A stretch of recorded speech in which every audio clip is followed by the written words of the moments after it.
What does cheating actually look like? A keyboard that removes human error from your movement, a mouse setup that feels like aimbot, audio so clean you know exactly where everybody's coming from. Some of this stuff is so strong that games have started banning it. And for this video I've tested over 30 mice, 10 monitors, 12 keyboards, and spent way too much money trying to figure this out. So here is what I found out. First, let's start with the keyboard. And this one actually caught me off guard because most people just think keyboards is just like a keyboard. Mechanical switches, maybe some RGB, whatever. But there is this technology called Hall effect that generally changes how the game feels when you play. So mechanical keyboards work like a light switch basically. You press down and at some point it clicks and inputs registers. And when you let go, the switch has to travel all the way back before it can register again. There is like a reset distance it needs to be cleared. Now Hall effect is completely different because it uses magnets instead of physical content. So the keyboard always knows exactly where the key is, which means you get to choose when it activates. But the crazy part is the rapid trigger. So that reset distance I mentioned on mechanical, rapid trigger just removes that entirely. You will lift your finger like a millimeter and the key deactivates. Push down a millimeter and it activates again. Both directions are instant. And for counter-strafing this actually matters way more than people realize. On mechanical there is like this tiny window where you let go of the key but it hasn't fully reset yet. So you're not quite stopped and your shot isn't that accurate. We're talking milliseconds, but those milliseconds are real and they add up. Your first shot is much faster than what is even physically possible on a regular mechanical keyboard. Then there's also SOCD, which is like the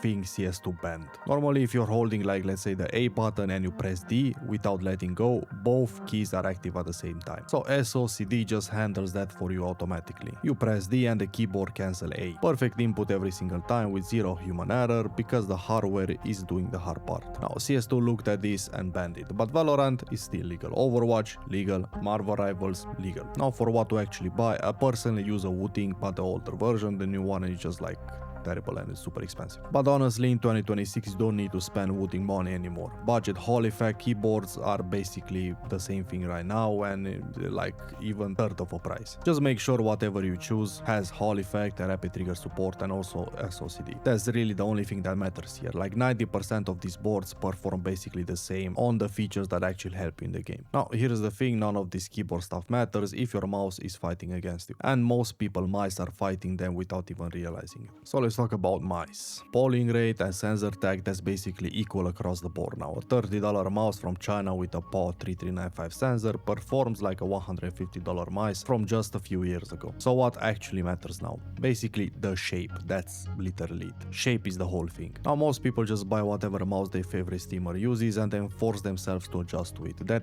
completely backfires. Basically you need to find the shape that fits how you naturally hold the mouse. So here's what to actually buy based on your grip style. If you use finger grip, you want smaller mices. For example, I use the Zone Conic M3K, of course it's super expensive, but you get the idea, you want something small. Palm grip, you want fuller shapes that fill your whole hand, something like the Razer Dead V4 Pro or Vaxi Outset and stuff like that. And claw grip is kind of in between, Razer Viper V3 Pro or even Logitech G Pro Superlight. Now, if you're using the wrong shape, you might generally be playing at like 40% of your actual potential. Your aim feels inconsistent, you blame yourself, you think you just need to practice more. But the whole time, the mouse is literally fighting as how your hand naturally wants to move. Even if you look at like the top aimers in any game or even in like Kovacs, they never change the mouse, they only maybe like change the mouse pad. So get the right shape and suddenly your flicks actually land where you want them to. Now weight wise you want to stay under like 70 grams if you can. Mice is like the Hitscan Hyperlight at like 41 grams or basically anything from Pulsar exists now. So there's really no reason to be dragging around a heavy mouse in 2026. Mouse is sorted but there is still something that can mess up your aim without you even noticing. And I'm talking about the Mousepad. Now I've owned artisan pads, Saturn Pro, probably 10 other cloth pads that other people absolutely swear by. And they're good pads, don't get me wrong, but here's the thing with cloth. The surface changes over time, it wears down in spots you most use, oils from your arm get into the fabric, humidity affects it also a bit. It's not that dramatic, but the pad you're playing on at let's say day 100 isn't quite the same as the one from day 1. Now glass doesn't do that. The surface you play on day 1 is the exact surface you play on day 100. Same glide, same feel, still nothing changes. And your muscle memory actually gets used to build on something that stays consistent. Now, people always say glass pads are too fast, no control, impossible to use, and that was like true with older glass pads 3 or 4 years ago. But Wallhack just dropped their 5th edition stuff and it's completely different game now. They also have now a control surface. It has like these microscopic crater-like textures that give you more stopping power. Of course, if you can find it in stock, because they never have it in stock. And they also have their VA005, which is the speed surface. They have fine micro pattern with minimal resistance, fast fluid glide, better for flick shots on high speed play or like heavy tracking games. Now, after about a year on glass, I tried going back to cloth, and I'm talking about the best cloths on the market, not just like some random cloths. And it just feels like dragging through mud. For real, can't really go back to cloth after spending 1 year on that.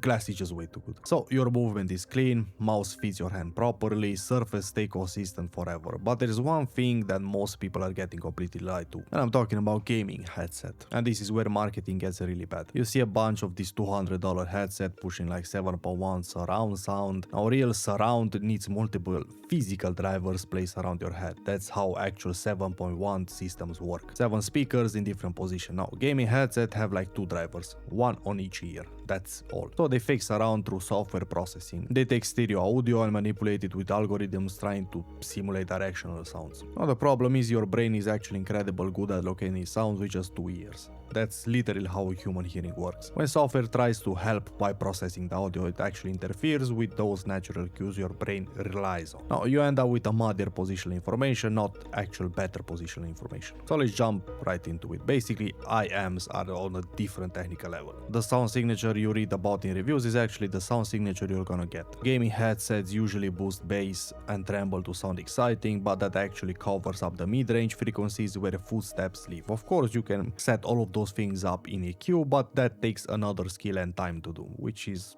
annoying. Now, IMs give you that flag accurate response across everything. You hear what's exactly going in the game audio. So, what you should actually buy? For me, I like SimGod. Basically, anything from them is top tier for gaming. You can get like a SimGod EA 500 LM, which is like $80 and is stupid good. Now, this is basically also what a lot of pros use on stage, even like musicians, so the audio should always be like better than gaming headsets. And now with IMs and audio out of the way, let's talk about the last piece that most people are sleeping on. And I'm talking about the monitor. Now, the competitive meta was TN panels for years, 240Hz, 360Hz, they even have like a 600Hz now. Now, the problem is that TN panel colors are just terrible, washed out, low contrast, bad viewing angles. But OLED changes everything. Response times on OLED are actually around 0.03 milliseconds, not up to 1 millisecond that you usually see on any TN panel. Motion clarity is also insane because fast movement that would smear on a TN just stays sharp on an OLED. And the motion clarity is generally the best I've ever experienced. Colors are ridiculous compared to any TL panels that I've ever used. It's not cheap, but if you want the absolute best for competitive gaming right now, it's just like the best thing that you can buy. And also you don't really have to worry about burning because all of the modern monitors have like a system to protect exactly for that. And basically it just feels like